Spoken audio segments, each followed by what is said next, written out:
నమస్తే ఓరుగల్లు 9 న్యూస్ కి స్వాగతం. సంపద సృష్టి జరగకపోతే సంక్షేమ కార్యక్రమాలు చేపట్టలేమని, సంపద సృష్టి పారిశ్రామికవేత్తల ద్వారానే సాధ్యమవుతుందని ఏపీ సీఎం చంద్రబాబు నాయుడు అన్నారు. ఢిల్లీలో జరిగిన సిఐఐ వార్షిక సమ్మేళనంలో ఆయన పాల్గొని ప్రభుత్వ విధానాలు, ఏపీలో ప్రభుత్వ పెట్టుబడులను, అవకాశాలను వివరించారు. సంపద సృష్టిలో ఏపీకి పారిశ్రామికవేత్తలు సహకరించాలని కోరారు. పివి నరసింహారావు ప్రవేశపెట్టిన ఆర్థిక సంస్కరణలను దేశ గతిని మార్చేశాయన్నారు. 1990లో ఇంటర్నెట్ విప్లవం వచ్చిందని, దాన్ని ముందుగా అందుకున్న వాళ్ళలో తాను ఒకటినని పేర్కొన్నారు. ప్రస్తుతం భారత్కు జనాభా అనుకూలత ఉందని చంద్రబాబు అన్నారు. డెమోగ్రాఫిక్ డివిడెండ్ను భారత్ సరిగ్గా ఉపయోగించుకోవాలని అన్నారు.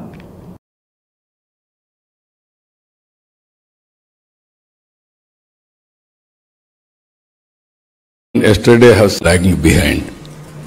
Even not only IT products or any manufacturing everywhere, if you see, that is the biggest challenge for us. Now time. We have to move in that direction. That is where in this forum, 10 years is very inspiring time, I can say. But if you position, if you use, we will do wonders. From my state, always while promoting India, I am having my own agenda. That is how to promote Andhra Pradesh. Earlier, I promoted combined Andhra Pradesh. I created best ecosystem Hyderabad. To have, you have done extremely well, sometimes 10 years, 20 years time. That is the biggest facility they are going to create in the near future. Model we are working, NTPC and also our state government. I want to reduce drastically. That is the work I am doing. I am totally confident. This concept is very, very important. 90s I have seen family. Then Baroda King has given hand holding for him. I am not asking all money. But I am reminding you social responsibility. You and me, some people, second generation, third generation entrepreneurs, they have born in a, we are all leaders. Share their ideas, exchange not only sometimes MOUs, sometimes partnerships. That is how I promoted. Entrepreneurs are important. Even when I started first business school in Hyderabad, ISB, you showed me test this boy, then only you believe me. This is my dream from the beginning. Working for future and also have to protect sustainable economy. Ask somebody outside agriculture, GSTP. Into opportunity is the leadership. That is how we are going to work it out. Finally, I am telling you, construction, all activities. సినీ అవార్డులను రాష్ట్ర ప్రభుత్వం ప్రకటించాలని ప్రముఖ సినీ నటుడు మురళీ మోహన్ అన్నారు. తెలంగాణ ప్రభుత్వం అందించే గద్దర్ అవార్డుల ప్రకటన సందర్భంగా ఆయన మాట్లాడారు. ఒకే సినిమా తెలుగు సినిమాకు 2 రాష్ట్రాల ప్రభుత్వాలు అవార్డులు ఇవ్వడం బాగుందన్నారు. దీనిపై 2 ప్రభుత్వాలు ఒక అవగాహనకు రావాలని, ఒక ఏడాది తెలంగాణ, మరో ఏడాది ఏపీ ప్రభుత్వాలు పురస్కారాలను ప్రకటించాలని సూచించారు. తెలంగాణలో ఈ సినిమాకు, ఆంధ్రాలో ఆ సినిమాకు అవార్డులు ఇచ్చారనేది వివాదానికి దారితీస్తుంది. తెలుగు సినిమాకు 2 రాష్ట్రాలు కావాలి. ఒక రాష్ట్రం ఎక్కువ, మరో రాష్ట్రం తక్కువ కాదు. సినిమాకు సంబంధించి తెలుగు ప్రేక్షకులంతా ఒకటే. మన సినిమాలు ప్రపంచవ్యాప్తంగా ప్రదర్శితమవుతున్నాయని, తెలుగు సినిమాలను మనకంటే ముందు అమెరికా వాళ్ళు చూస్తున్నారని మురళీ మోహన్ మీడియాతో మాట్లాడారు.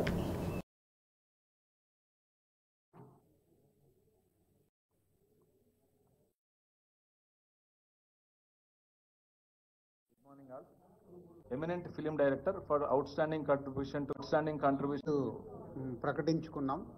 సో 2014 జూన్ 2 తెలంగాణ ఫామ్ అయిన తర్వాత ఆ రోజు నుంచి సెన్సార్ అయిన సినిమాలు 2004 ఈ jury final 10 years every year 3 films plus 6.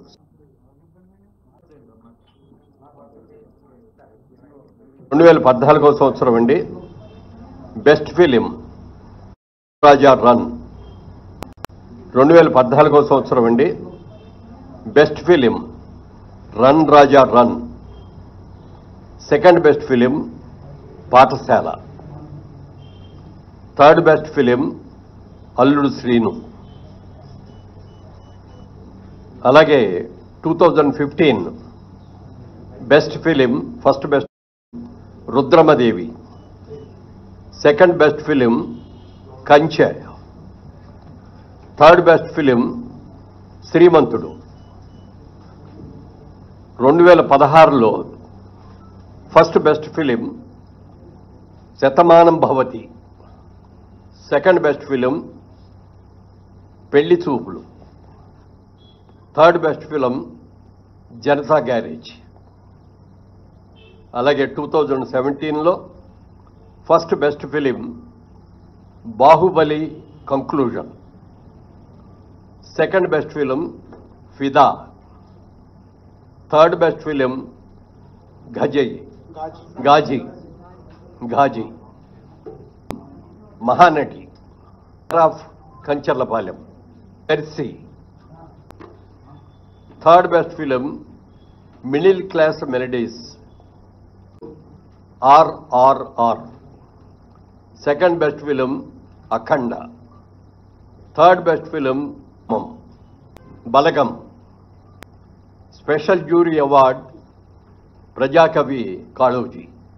ఇవి సినిమాలకు సంబంధించిన అవార్డులు. ఇవి ఎంపిక చేయడం జరిగింది.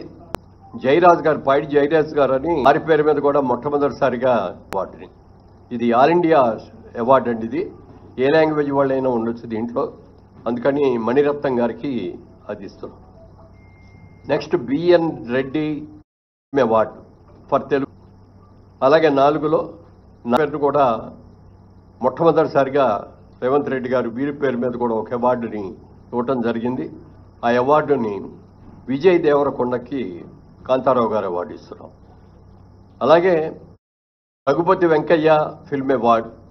ఇది అదర్ దాన్ ఫిల్మ్ ఆర్టిస్ట్, అంటే కేటగిరీలో ఫిల్మ్ ఆర్టిస్ట్ కాకుండా అదర్ వాళ్ళకి. దీనిలో ప్రముఖ రచయిత ఎండమూరి వీరేంద్రనాథ్ గారికి ఈ అవార్డు సెలక్షన్ జరిగింది. ఇది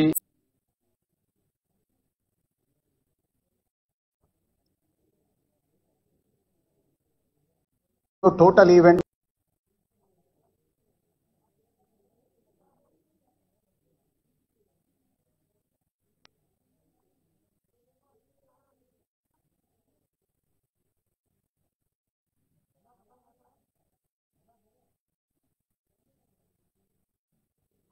పరిధిలో గుల్జార్ హౌస్ లో ఇటీవలే భారీ అగ్ని ప్రమాదం జరిగిన విషయం తెలిసింది. ఈ ఘటనలో 17 మంది మరణించిన విషాదం మరొక ముందే తాజాగా నగరంలో మరో ఫైర్ యాక్సిడెంట్ జరిగింది. శుక్రవారం సాయంత్రం మధుర్ నగర్ లోని ఓ రెసిడెన్షియల్ అపార్ట్మెంట్ లో అగ్ని ప్రమాదం చోటు చేసుకుంది. G+5 బిల్డింగ్ లోను సెకండ్ ఫ్లోర్ లో ఒక్కసారిగా ఏసీ కంప్రెసర్ పేలాయి. దీంతో పెద్ద ఎత్తున మంటలు చెలరేగాయి. స్థానికుల ద్వారా సమాచారం అందుకున్న పోలీసులు అగ్నిమాపక కేంద్ర సిబ్బందికి సమాచారం అందించి హుటాహుటిన ఘటనా స్థలానికి చేరుకున్నారు.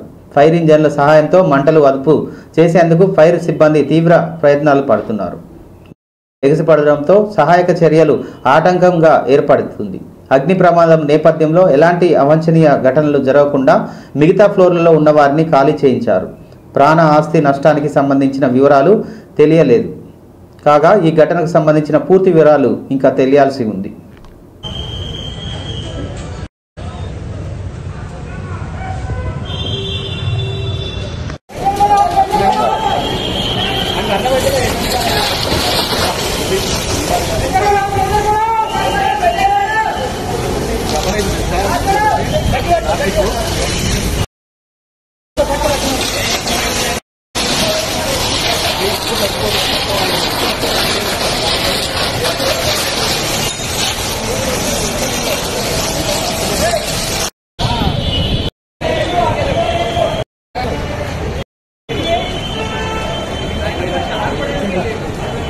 ఎమ్మెల్సీ కవిత కామెంట్స్ పై స్పందించిన బీజేపీ ఎంపీ రఘునందన్ రావు ఘాటైన వ్యాఖ్యలు చేశారు. తెలంగాణ సమాజం బీఆర్ఎస్ వద్దనుకుంటుందని, కేసీఆర్ ఫ్యామిలీ తెలంగాణ సమాజానికి చెల్లని రూపాయిగా మారిందని అన్నారు. అధికారంలో ఉన్నప్పుడు బీఆర్ఎస్ నేతలు తప్పుడు కేసులు పెట్టించారని, డ్రోన్ ఎగరవేశారని, అరెస్టులు చేయించారని అన్నారు. సోషల్ మీడియాలో తప్పుడు ప్రచారాలు చేయిస్తున్నారని, బీఆర్ఎస్ తప్పుడు ప్రచారాలు చేస్తుందని కవిత చెప్తున్నారని అన్నారు. పెయిడ్ ఆర్టిస్టులు ఎవరో ప్రభుత్వం గుర్తించి కేసులు పెట్టాలని అన్నారు. అమరుడు శ్రీకాంతాచారికి కేసీఆర్ ప్రభుత్వం చేసిందని, ఎంతో మంది తెలంగాణ అమరవీరులకు బీఆర్ఎస్ ఏం చేసిందని అన్నారు. చెల్లని రూపాయిగా మారిన కేసీఆర్ ఫ్యామిలీ మళ్ళీ బ్రాండ్ క్రియేట్ చేసుకుంటుందని అన్నారు. ఏం కాలేదు కాబట్టి ఏదో ఉన్నట్టుగా హడావిడి చేస్తున్నారని అన్నారు. తమ ఫ్యామిలీ తప్ప వేరే వాళ్ళు ఉండొద్దని కేసీఆర్ ఫ్యామిలీ భావిస్తున్నారని రఘునందన్ రావు మీడియా సమావేశం మాట్లాడారు. మెదక్ జిల్లా పార్లమెంట్ సభ్యులు బీజేపీ సీనియర్ నాయకులు అన్న ప్రగాన మాట్లాడతారు. గౌరవ ప్రధానమంత్రి నరేంద్ర మోడీ గారి నాయకత్వంలో మళ్ళీ రైతన్నలకు అన్నింటికి కూడా మినిమం సపోర్ట్ ప్రైస్ విషయం లోపల భారత కేబినెట్ ఒక తీసుకొని సుమారు 2.5 లక్షల సగం పని చెప్పింది. వాళ్ళ చెడు బ్యాచ్ని అందరినీ కూడా అన్నకో శాఖ, చెల్లెకో శాఖ, నాయనకో శాఖ, ఆస్తులు పంచుకునే శాఖలు పెట్టుకున్నారు తప్ప మీ ఆస్తులు పెంచుకున్నారు 10 ఏళ్ల తెలంగాణ రాష్ట్ర సమితి పాలనలో తప్ప తెలంగాణ సమాజానికి ఏం దక్కలేదు. అందుకనే మిమ్మల్ని వద్దనుకుంది సమాజం, మీ కుటుంబాన్ని దూరం పెట్టాలనుకుంది సమాజం. టీఆర్ఎస్ ఎలియాస్ బీఆర్ఎస్కి వీఆర్ఎస్ ఇచ్చి పంపించేసారు. దాన్ని మళ్ళా చచ్చిపోయినటువంటి పాముని తిరిగి బతికించడం ఎట్లా? ఇగో దీనికి బ్రాండింగ్ పంచాయతీ. అన్నోదికు బ్రాండింగ్ చేసుకుంటున్నాడు. 30 మెడికల్ కాలేజీలు పెడితే మాకు పేరు రాలేదు కానీ 30 యూట్యూబ్ ఛానళ్ళకి జీతం ఇచ్చి బాగా గొప్పగా బ్రాండింగ్ చేసుకుందాం అనేటువంటి బ్రాండింగ్లో ఉన్నాడు కేటీఆర్. ఎలుకను బయటికి ఎట్లా తీసుకురావాలి, బయటకు వచ్చిన ఎలుకను బోన్లు ఎట్లా పెట్టాలనేది తెలియనంత అమాయకంగా ఈ దేశంలో భారతీయ జనతా పార్టీ లేదు, ఈ దేశాన్ని పాలిస్తలేదు భారతీయ జనతా పార్టీ. జరుగుతున్నారు. కవిత 2019 ఎంపీ ఎన్నికలలో ఓడిపోయింది. ఓడిపోయిన తర్వాత కవితకి ఏమున్నది? 5 ఏళ్ళు అధికారంలో ఉన్నప్పుడు మీరు ఏం చేసినారని చూసే నిజామాబాద్ ప్రజలు మిమ్మల్ని ఓడగొట్టిండ్రు. ఇంకా చెల్లె బతుకమ్మ ఆడితే బతుకమ్మ, బతుకమ్మ ఆడకపోతే బతుకమ్మ కాదనేది ఎవరు చెప్పారు? So there is no brand for Kavitha, no brand for KTR, nothing is there for TRS. ఏం లేదు టీఆర్ఎస్కి, ఏమి లేదు కాబట్టి ఏదో ఉన్నట్టు చూయించుకోవాలి. చూయించుకోవడం కోసం చెల్లని దుడ్డుని ఏదో చేసిరని చెప్తారు ఊర్లలో. పక్కా తెలంగాణ భాషలు చెప్పాలంటే, కేసీఆర్ గారి భాషలు చెప్పాలంటే అది చెల్లని దుడ్డు, చెల్లని రూపాయి. చెల్లని రూపాయికి బ్రాండింగ్ చేసుకునేటువంటి ప్రయత్నము, దానికి మీడియా లోపల స్పేస్ మేమే ఉండాలి. అయితే మా అన్న ఉండాలి మీడియాలో, లేకపోతే నేను ఉండాలి, మా పార్టీ ఉండాలి. ఏసీ టెంట్లో జై తెలంగాణ జై తెలంగాణ అని అరిచి చచ్చిపోయాడు. కనీసం 10 లక్షలు ఇవ్వలే కుటుంబానికి, జర్నలిస్ట్ కుటుంబంగా లేము. టీఆర్ఎస్ పార్టీ పుట్టిన 2001 నుంచి 2 నిమిషాలు మీకు గుర్తు చేస్తాం. 2004 ఎన్నికలు వచ్చినాయి. 2001లో టీఆర్ఎస్ పొత్తులు మీరే పెట్టుకుంటారు. 2004లో ఒక పొత్తు, 2000లో ఎవరు అడిగారు నేను విలీనానికి? ఎవరుకొని ఎవరికి పైసలు ఇస్తున్నారు, ఎవరెవరితోటి రాపిస్తున్నారు, ఎవరెవరు ఎందుకు రాస్తున్నారు, ఇవందరి ఉద్దేశం భారతీయ జనతా పార్టీ తెలంగాణ. అయినా నేను ఒకటి అడుగుతాను, ఊకే చిట్చాలకు అంత అమాయకం కనబడుతుర్రా ఏంది మీకు? డైరెక్ట్ ప్రెస్ మీట్ పెట్టుర్రి, డైరెక్ట్ మాట్లాడితే నేను అంతా ట్రాన్స్పరెంట్గా ఉండాలని కోరుకుంటున్నాం కదా. భారతీయ జనతా పార్టీని విమర్శించిన వ్యక్తిత్వ హననానికి పాల్పడుతుర్రు. ఆడబిడ్డను, మీ ఇంటి బిడ్డను, నా వ్యక్తిత్వాన్ని హననం చేస్తే కూడా ఇది చేస్తలేరా అని నేను రాష్ట్ర ప్రభుత్వాన్ని ఈ సందర్భంగా సూటిగా అడుగుతా ఉన్నా. ముఖ్యమంత్రి గారిని వ్యక్తిత్వ హననం చేసిర్రు, నన్ను చేసిర్రు. ఆఖరికి ఆ ఇంట్లోకి వెళ్ళి వచ్చిన ఆడబిడ్డ అని చెప్పుకున్నామే, నిన్న ఆమె చెప్పింది వేరే దేశాలలో పెట్టి వ్యక్తిత్వ హననం చేస్తూ ఉన్నారు, పెయిడ్ బ్యాచ్ల్ని నడిపిస్తున్నారని. కవిత ఎవరిని ఉద్దేశించి పెయిడ్ ఆర్టిస్టులను పెట్టిర్రు, పెయిడ్ బ్యాచ్లు పెట్టి నడిపిస్తున్నారని చెప్తుందో రేవంత్ రెడ్డి గారికి, రాష్ట్ర ముఖ్యమంత్రి గారికి తెలిసే ఉంటుంది. అందుకని ఆ పెయిడ్ ఆర్టిస్టులని, ఆ పెయిడ్ బ్యాచ్ని అందరినీ కూడా వెంటనే కేసులు పెట్టి రిమాండ్ చేయాలని నేను కూడా డిమాండ్ చేస్తా ఉన్నాను. బీజేపీ ఆపరేషన్ కంగారు పేరుతో దుశ్చర్యలు చేస్తుందని బీఆర్ఎస్ ఎమ్మెల్సీ కవిత మంచిర్యాలలో మీడియాతో మాట్లాడారు. కేంద్ర ప్రభుత్వం మానవత్వం లేకుండా వ్యవహరిస్తుందన్నారు. మావోయిస్టుల మృతదేహాలను కుటుంబ సభ్యులకు అప్పగించకపోవడం వల్ల దారుణమని అన్నారు. పోలీసులు కూడా మానవత్వం లేకుండా ప్రవర్తించారని ధ్వజమెత్తారు. నంబాల కేశవ్ మృతదేహాన్ని ఆయన కుటుంబ సభ్యులకు ఇవ్వకపోవడంపై దారుణమని అన్నారు. ఆపరేషన్ కంగారును కేంద్రం వెంటనే నిలిపివేయాలని డిమాండ్ చేశారు కవిత. సీనియర్ జర్నలిస్టు మృతి పట్ల ఆయన కుటుంబ సభ్యులకు ప్రగాఢ సానుభూతి తెలిపారు. పార్టీని విలీనం చేయొద్దని అంతకుముందు మంచిర్యాలలో మీడియాలో చిట్చాట్ చేశారు. డాడీ కేసీఆర్ను కలిసే అవకాశం వచ్చిన కలవకపోయానంటూ ఆవేదన వ్యక్తం చేశారు. లిక్కర్ స్కామ్లో తాను జైల్లో ఉన్నప్పుడు బీజేపీలో బీఆర్ఎస్ పార్టీని కలుపుతామని తమకు చెప్పారని, విలీనానికి అస్సలు ఒప్పుకోలేదంటూ అప్పటి సంఘటనను గుర్తు చేసుకున్నారు కవిత. బీజేపీ పార్టీతో పొత్తు పెట్టుకున్న ఏ పార్టీ కూడా బాగుపడలేదని చెప్పారు. పార్టీని సొంతంగానే కాపాడుకుందామంటూ బీఆర్ఎస్ శ్రేణులకు పిలుపునిచ్చారు కవిత.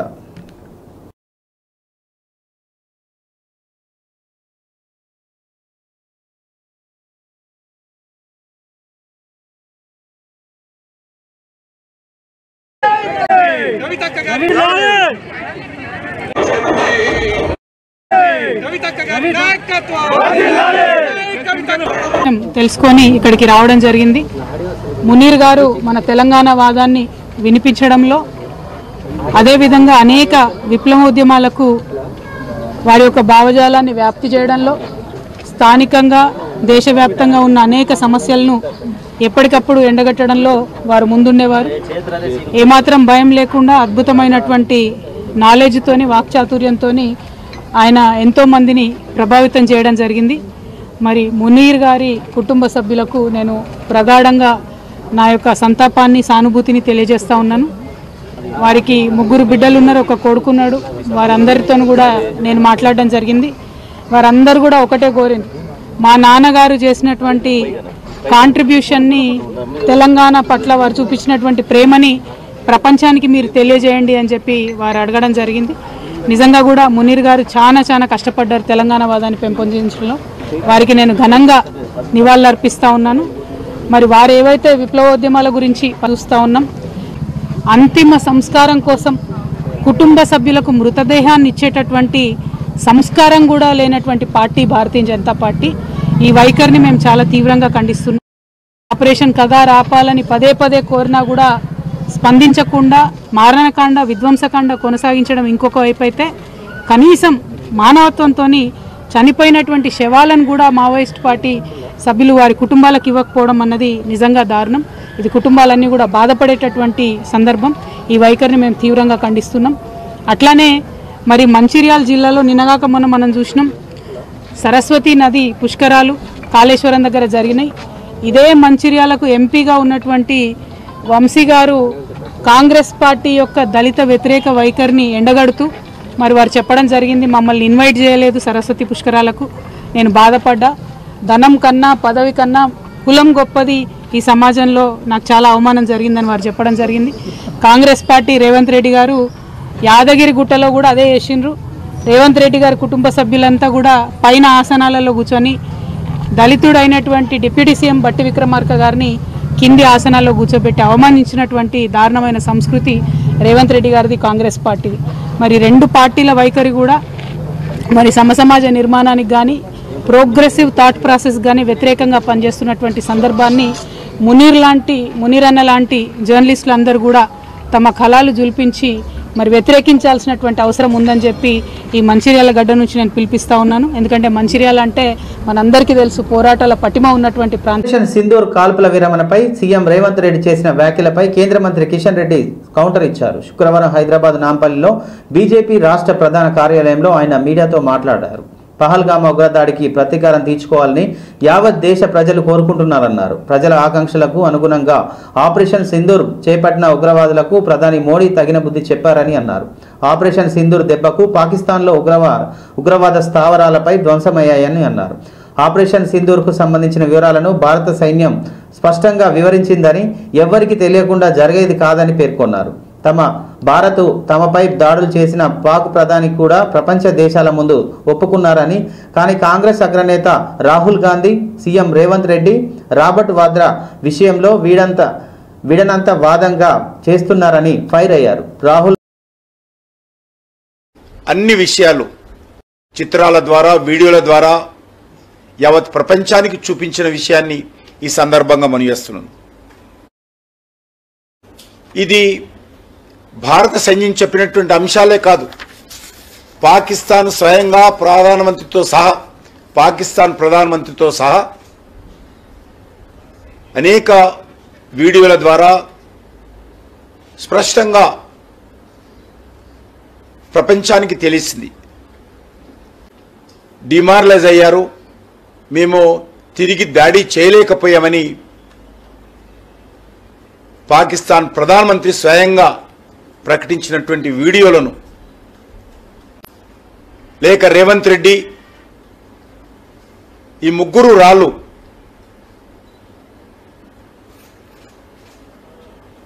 దేశ సైనికులను అవమానం చేసే విధంగా మనం పాకిస్తాన్యుతమైనటువంటి అంశాలలో బాధ్యతారహితంగా, ఇర్రెస్పాన్సిబుల్గా 55 సంవత్సరాల వయసు వచ్చినా ఇంకా మెచ్యూరిటీ రాకపోవడం రాహుల్ గాంధీకి దాన్ని అనుమానించే విధంగా ఈ యొక్క నాయకుల వైఖరి ఉన్నది. ఒక దిక్కు మన దేశానికి సంబంధించినటువంటి అన్ని పార్టీల పార్లమెంట్ సభ్యులు ప్రపంచంలో ఢిల్లీలో కూర్చున్నటువంటి రాహుల్ గాంధీ ఢిల్లీ తిరిగి వెళ్ళిపోయి రాహుల్ గాంధీ చేసినటువంటి అవే మాటలను ఆయన వెళ్ళవేస్తూ నిన్న తెలంగాణ గడ్డ నుంచి భారత సైనికులను అవమానించే విధంగా మాట్లాడము, తక్కువ చేసి చూపించడము దుర్మార్గమని సందర్భంగా మనం చేస్తున్నాం. బీజేపీ తిరంగ యాత్రలు కనిపిస్తాం. రాహుల్ గాంధీ ప్రధానమంత్రి అయి ఉంటే పీఓకేని ఆక్రమించుకునేవాడు అంటారు. మొదటిసారి భూభాగంలోకి భారత సైనికులను పంపించి మూడోసారి మొన్న మంత్రి హరీష్ రావు, ఈటల రాజేందర్ షామీర్పేటలోని రహస్యంగా భేటీ అయ్యారని టీపీసీసీ చీఫ్ మహేష్ కుమార్ గౌడ్ అన్నారు. కేసీఆర్ ఆదేశాలతోనే హరీష్ ఈటలను కలిశారని చెప్పారు. కాళేశ్వరం కమిషన్ల విచారణపై మాట్లాడుకున్నారని చెప్పారు. విచారణలో ఒక్కటే సమాధానం చెప్పాలని ముగ్గురు డిసైడ్ అయ్యారని ఆరోపించారు. కాళేశ్వరం కమిషన్ కేసీఆర్కు ఏటీఎంలా మారిందని అన్నారు. జేపీ నడ్డా ఆరోపించారు. ఆ ఆరోపణలను ఈటల నిజం చేస్తారా లేక కేసీఆర్తో ఉన్న పాత దోస్తో అబద్ధాలు చెప్తారా? ఈటల బీజేపీ మనిషా ఎవరి మనిషో విచారణలో రోజు బయటపడుతుందని, కాళేశ్వరం కమిషన్ ముందు ఈటల వాస్తవాలు చెప్తాలి, దొంగలు ఊర్లు పంచుకున్నట్లుగా చేశారని మహేష్ కుమార్ గౌడ్ విమర్శించారు. యుద్ధంలో గెలుస్తాము అని ఎంత భ్రమలు కలలు కన్నారో అవన్నీ కూడా నీరు గారుస్తూ ట్రంప్ ఫోన్కి భయపడి యుద్ధం విరమించుకున్నటువంటి బీజేపీ ప్రభుత్వము మోడీ వాజ్పేయి గారు వారిని శుద్ధిస్తూ ఇవాళ కవిత గారు చెప్తా ఉన్నారు. ప్రశ్నకు జవాబు చెప్పండి మొదలుగా. కాదా మీకు చాటు కాకపోతే మాకు అధికారం లేకపోయినా ఒక ప్రతిపక్ష నాయకుడిగా ఇలా మా 3 రాష్ట్రాల్లో మేము కుల సర్వే చేసి చూపించినాం.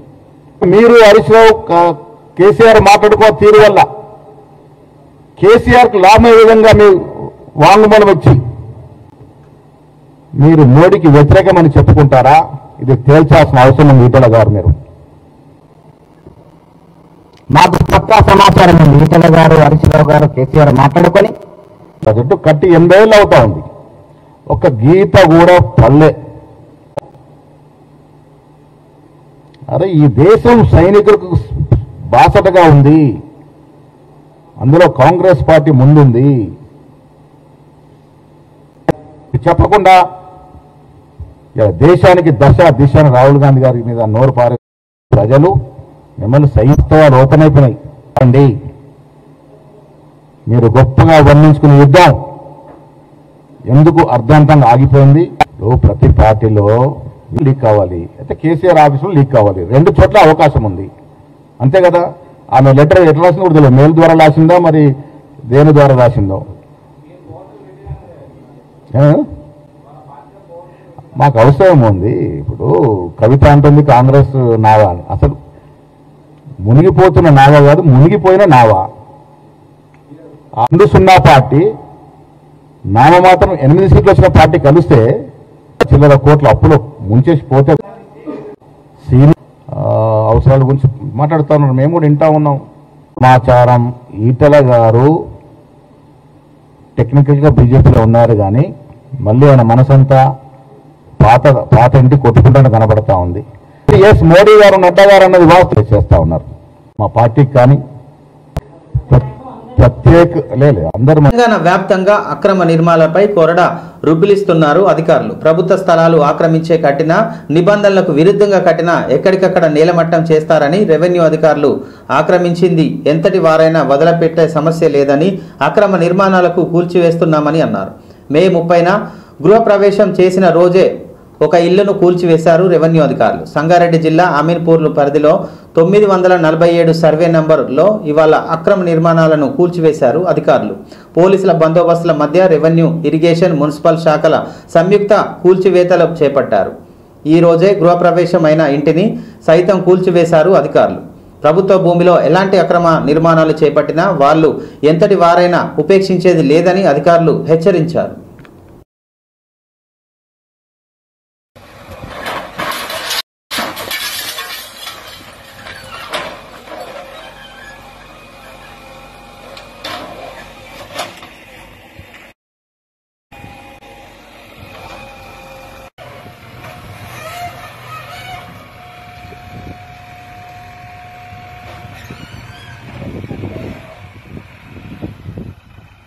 నుంచి కన్నడ భాష పుట్టిందని ప్రముఖ నటుడు కమల్ హాసన్ చేసిన వ్యాఖ్యలు తీవ్ర దుమారం రేపుతున్నాయి. కమల్ హాసన్ వ్యాఖ్యల పట్ల కన్నడీలు తీవ్ర ఆగ్రహం వ్యక్తం చేస్తున్నారు. నటుడు తన వ్యాఖ్యల్ని ఉపసంహరించుకొని క్షమాపణ చెప్పాలని కన్నడ ప్రజలు డిమాండ్ చేస్తున్నారు. కమల్ హాసన్ బహిరంగ క్షమాపణ చెప్పాలని కర్ణాటక ఫిలిం ఛాంబర్ కూడా డిమాండ్ చేస్తుంది. లేదంటే ఆయన సినిమాల విడుదలపై బ్యాన్ విధిస్తామని అల్టిమేట్ జారీ చేసింది.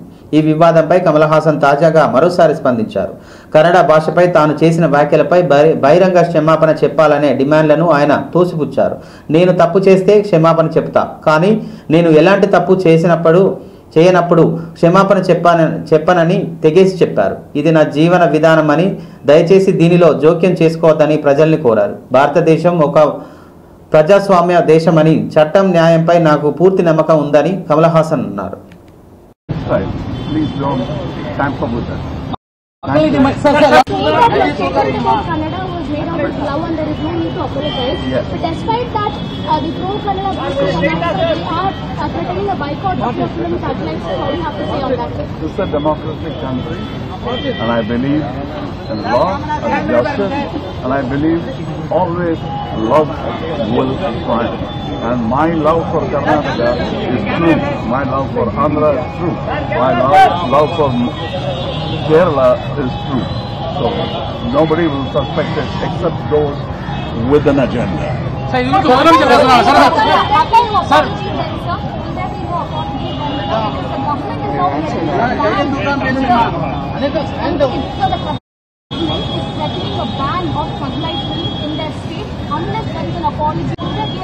I've been threatened before, and if I am wrong, I will apologize. If I'm not, I won't. It's my lifestyle. Please don't tamper with it.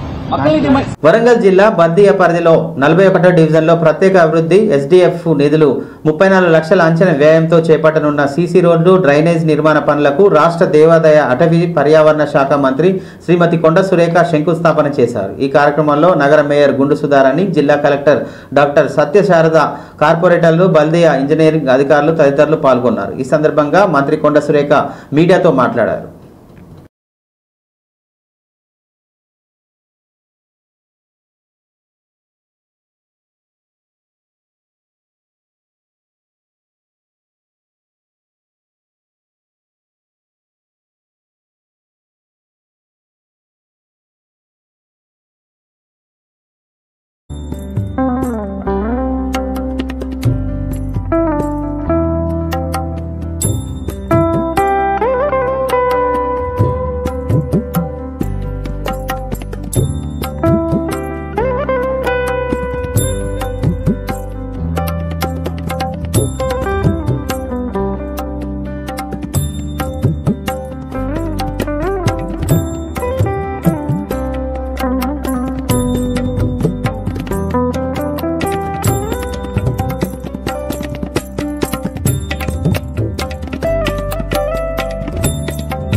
నమస్కారం.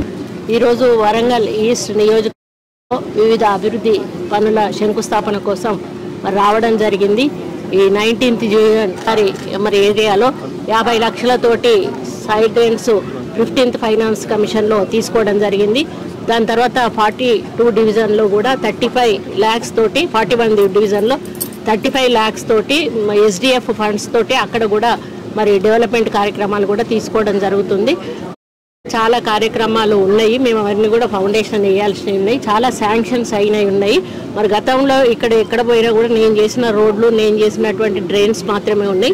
మళ్ళీ ఈరోజు నేను వచ్చిన తర్వాతనే మళ్ళీ వాటి మీద కొత్త రోడ్లు శాంక్షన్ చేయడము, ప్రతి డివిజన్ని కూడా అన్నీ కూడా సమానంగా చూస్తూ ఎక్కడ ఏ అవసరం ఉన్నా కూడా మరి వెంటనే మంజూరు ఇస్తూ కలెక్టర్ గారు కూడా మాకు సహకరిస్తున్నారు, మేయర్ గారు కూడా సహకరిస్తూ ఉన్నారు, కమిషనర్ గారు కూడా అడిగిందే వెంటనే మరి మాకు నిధులు ఇస్తూ మమ్మల్ని ముందుకు నడిపిస్తున్నారు. దానికి తోడు ముఖ్యమంత్రి గారు కూడా గతంలో 10 కోట్ల మన ఎస్డిఎఫ్ ఇచ్చారు, మళ్ళీ ఈసారి 5 కోట్లు కూడా ఇస్తామని చెప్పడం జరిగింది. మరి వచ్చే ప్రతి నిధులను కూడా అభివృద్ధి కోసం ఉపయోగిస్తా ఉన్నాం. అదేవిధంగా వెల్ఫేర్ యాక్టివిటీస్ విషయంలో కూడా మీరు చూస్తూ ఉన్నారు, మహిళలకు ఎన్నో రకాల అవకాశాలు ఈ ప్రభుత్వం కల్పిస్తుంది, రైతులకు కూడా ఎన్నో రకాల అవకాశాలు కల్పిస్తూ ఉన్నది. అదేవిధంగా యువత కోసం కూడా ఈరోజు యువ వికాసం అనే కొత్త కార్యక్రమాన్ని కూడా తీసుకోవడం జరిగింది. సన్న బియ్యం కూడా మేము ఈరోజు సప్లై చేయాలి. వీటిని దృష్టిలో పెట్టుకొని మరి లోకల్గా ఉన్నటువంటి అదేవిధంగా 6వ తారీఖున ఇందిరమ్మ ఇండ్లు కూడా మరి ప్రొసీడింగ్ ఆర్డర్స్ రాబోతున్నాయి. 6వ తారీఖు తర్వాత నుండి మేము ఆ కార్యక్రమాన్ని కూడా కొనసాగించడం జరుగుతుందని ఈ సందర్భంగా తెలియజేస్తూ, మరి అంతకుముందు రాజశేఖర్ రెడ్డి గారు ఇచ్చిన ఇళ్ల తర్వాత 10 ఏళ్ళు గత ప్రభుత్వంలో టీఆర్ఎస్ గవర్నమెంట్ ఒక్క ఇల్లు కూడా ఇవ్వలేదు. ఈరోజు ఇల్లు లేని పేదలందరికీ ఇల్లు ఇవ్వడమే ధ్యేయంగా ఈ ప్రభుత్వం ముందుకు పోతా ఉంది. కాబట్టి మరి ఈ తెలంగాణ అభివృద్ధి మా ధ్యేయము. కరీంనగర్ జిల్లా గంగాధర మండలంలోని ఇందిరమ్మ ఇండ్లు మంజూరు పత్రాలను పంపిణీ కార్యక్రమంలో ఎమ్మెల్యే మేడిపల్లి సత్యం, జిల్లా కలెక్టర్ ప్రమీల సత్పతి, సంబంధిత అధికారులు పాల్గొన్నారు. ఈ సందర్భంగా ఎమ్మెల్యే కలెక్టర్ మాట్లాడి ఇందిరమ్మ ఇళ్ల పత్రాలను అందజేశారు.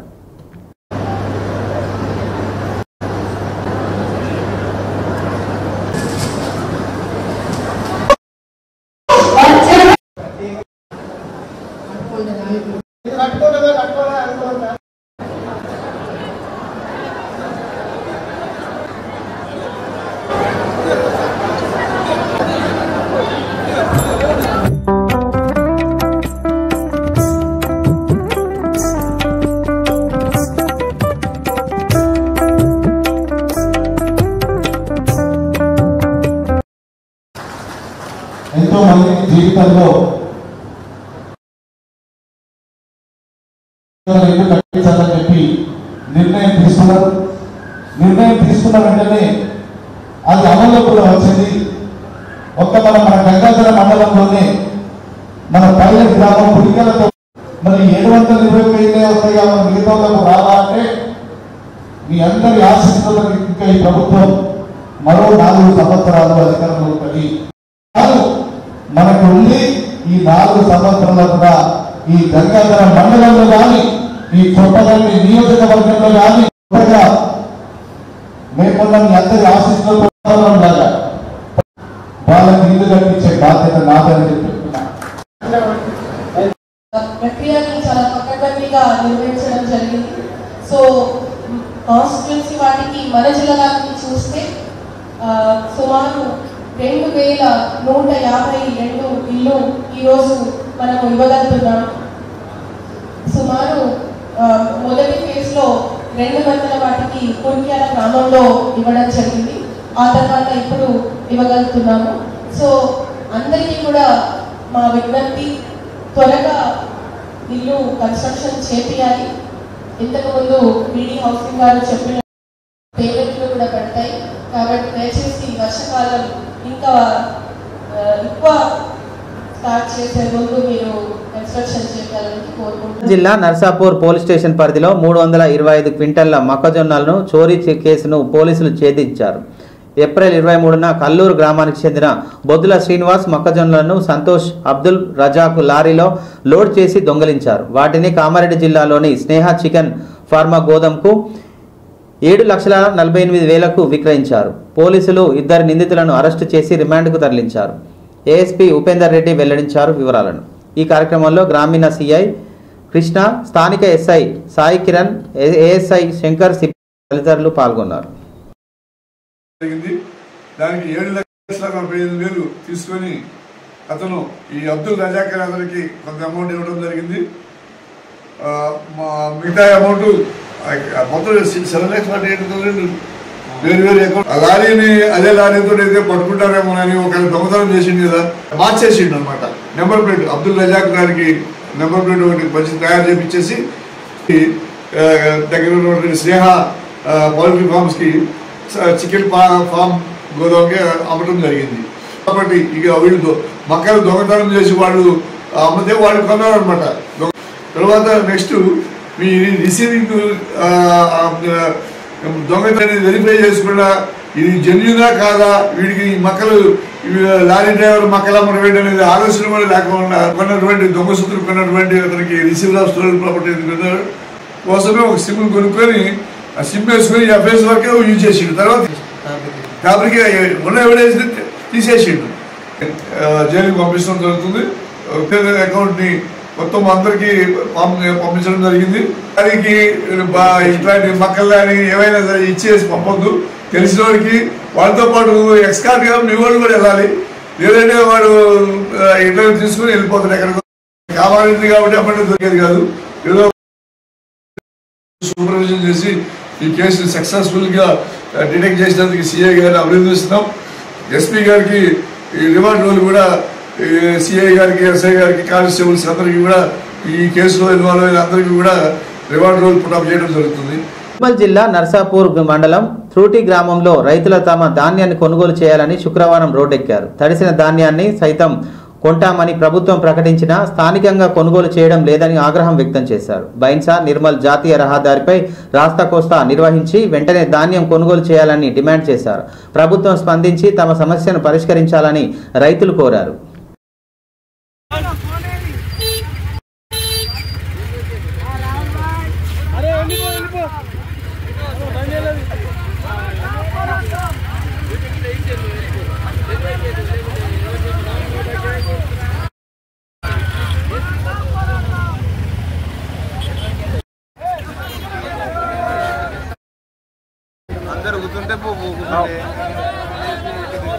ఆల్రెడీ లోడ్ పోయింది.